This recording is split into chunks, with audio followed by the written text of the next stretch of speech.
least 54 people were killed as incessant rains pounded Himachal Pradesh and neighboring Uttarakhand.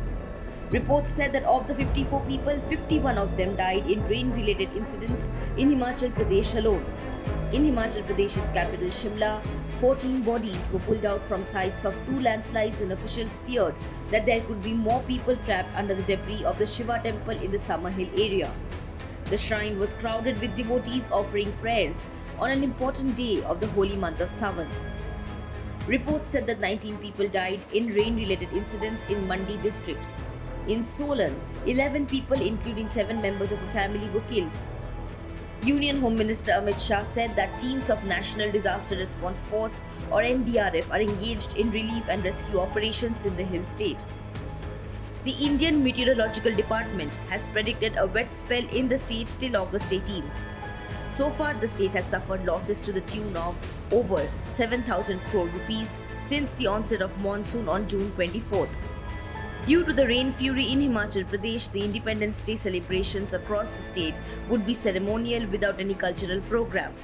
Chief Minister Sukhvinder Singh Sukho said that the state-level Independence Day function, which was scheduled to be held at Manali, was shifted to Shimla. The Chief Minister would preside over the program in Shimla and Manali would now host a district-level function. Only flag hoisting, parade and speech by the chief guest will mark the celebrations at different locations in the state.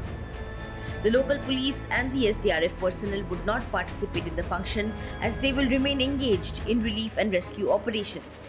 In neighboring Uttarakhand, 3 people were killed and 10 others went missing on Monday as torrential rains lashed the state, demolishing buildings and causing landslides, which breached the national highways to Badrinath, Kedarnath and Gangotri shrines. Following this, the Char Dham Yatra was suspended for 2 days.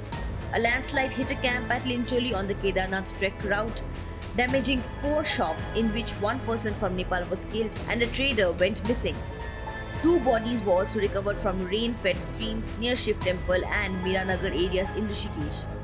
As many as 114 workers were trapped inside a tunnel called Edit 2 of the Rishikesh-Karnaprayag rail line project when the water of a flooded stream in the Shivpuri area gushed into it.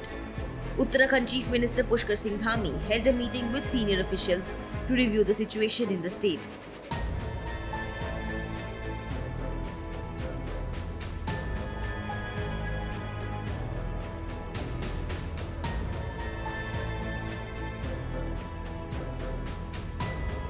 Subscribe to One India channel and never miss an update.